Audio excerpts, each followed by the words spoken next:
Hello, I'm Jonathan Ross. The documentary you're about to watch means an awful lot, to me at least. It's probably the most personal programme I've ever been involved in, and it deals with a subject that I find intensely fascinating, compellingly important, shamefully unexplored and largely undocumented. It deals with the history of comic books and the history of one comic book character in particular.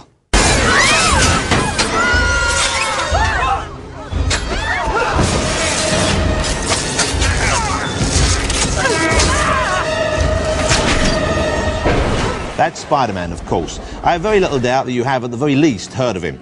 He's very famous. Spider-Man is one of those handful of fictional creations who is instantly recognisable the world over. An entertainment brand worth billions of dollars to the company that own him, but not, of course, to the men who created him back in the early 60s. In fact, of the two men most directly linked with the creation of Spider-Man, one of them receives hardly any credit at all, has accepted no money from the millions of dollars generated by the movies and the endless stream of merchandising that accompanies them, and lives a modest, intensely private life in New York City. He's never given an in-depth interview to anyone. He hasn't really spoken about the creation of his work ever. And yet his artistic talent and brilliant body of work have probably given me more pleasure in my life than any other person working in any of the entertainment industries. His name is Steve Ditko, and I'm going looking for him.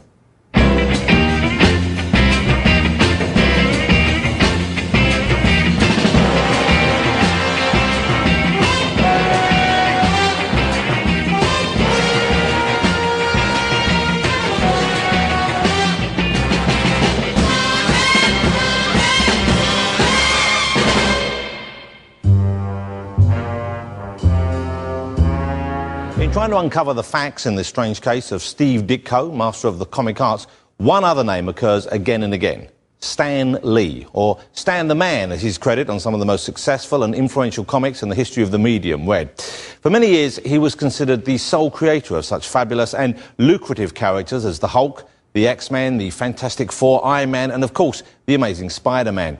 Now, Stan himself did very little to clarify or correct that assumption, and it's only comparatively recently that his co-creators have got anything like the credit they so clearly deserve. To be fair, Stan's always been the showman, and he's even gone on record to jokingly remark that he'll happily take any credit that isn't nailed down. But I'm still intrigued to find out what he remembers about the early days, and whether or not he believes that Steve Ditko deserves to receive that credit as the co-creator of Spider-Man. We've just landed at the film star's own terminal, Los Angeles Airport. It's a new world we've arrived in, and surprisingly not an expensive one, because the fabulous sunshine and the fabulous sights, at least, are completely free. Just study life at street level, California style, where the whole flavor of the place hits you in the eye as you drive into town.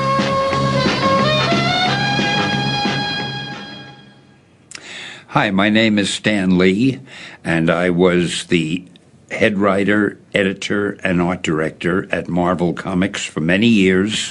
I thought up the Fantastic Four, and it did well. So we did another book called The Hulk, and then we did Spider-Man and the X-Men, and on and on.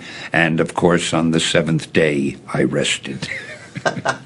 Now, it would be easy to make Stan Lee out to be the villain of the piece, but I can't bring myself to do that, not least because it would be unfair. He co-created all of these characters. He wrote some of the greatest Marvel comic books of all time, and the fact that he takes the credit for doing so is absolutely right. I just wish that he would share it out with the guys he worked with a little more. Steve and I worked beautifully together. I think, as far as I was concerned, he was the perfect collaborator. His artwork was superb. His story sense was brilliant. His continuity, he drew things you thought you were watching a motion picture from panel to panel. I mean, he was a joy and a delight to work with. I was heartbroken when Steve finally stopped working with us. In the very beginning, I would come up with a rather detailed plot, tell Steve what it was. He would draw the strip any way he wanted. I didn't give him a complete script. He'd add a lot of things that I hadn't even thought of.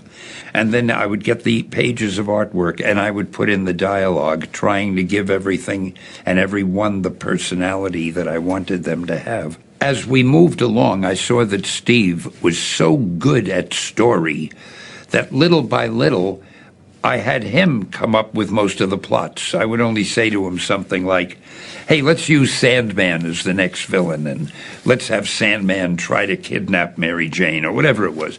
I might not say any more than that, and he would do the story, give it to me, and then I would try to hold everything together with my dialogue and captions. Again, after a while, I wouldn't even say that much to Steve. He would just go and do whatever story he wanted, bring me the artwork. It was like doing a crossword puzzle. I'd get the artwork.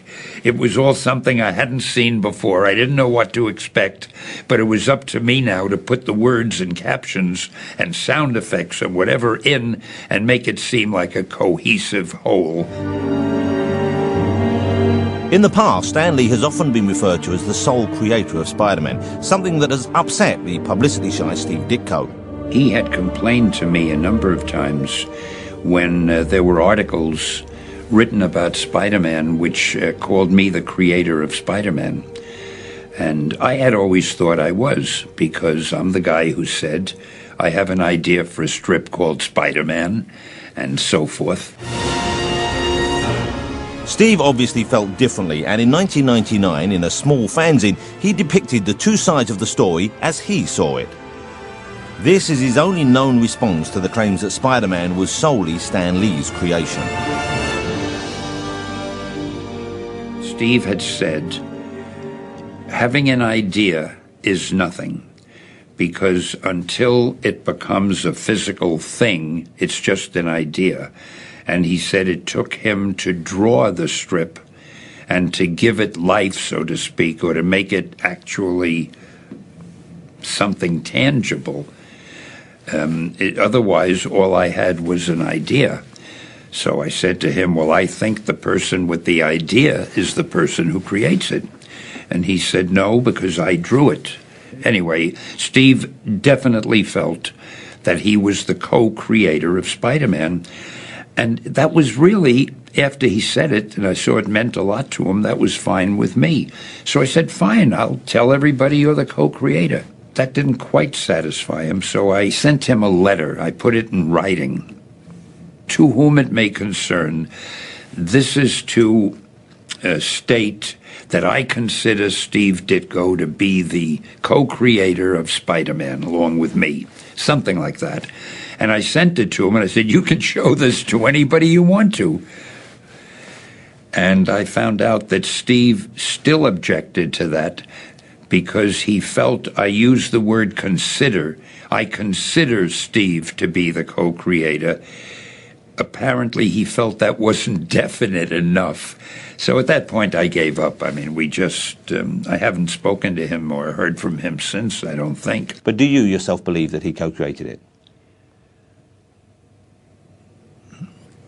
I'm willing to say so. That's not what I'm asking you, Stan. No, and that's the best answer I can give you. So it's a no then, really? Pardon me? So it's a no then? No, I really think the guy who dreams the thing up created it. You dream it up and then you give it to anybody to draw it. I mean... But if it had been drawn differently, it might not have been successful or a hit, I suppose. Yeah, but then I would have had created something that didn't succeed. Valid point. But I don't want to... you made me say that. Yes. In this documentary that you're doing, and I'm sorry I said it because I'm happy to say I consider Steve to be the co-creator. But you can see... I think if Steve wants to be called the co-creator, I think he deserves to be called the co-creator because he had done such a wonderful job.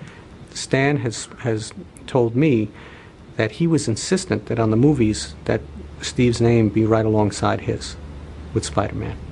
So Stan, who to me was a guy who I think unfairly has been kind of seen as a guy who took credit for everything when he had people like Kirby and Ditko working with him. I never saw it that way. I always got the sense when I was reading the books that the two of them were very much in collaboration, and whenever something, again, was plotted by Ditko, it said plotted by Ditko.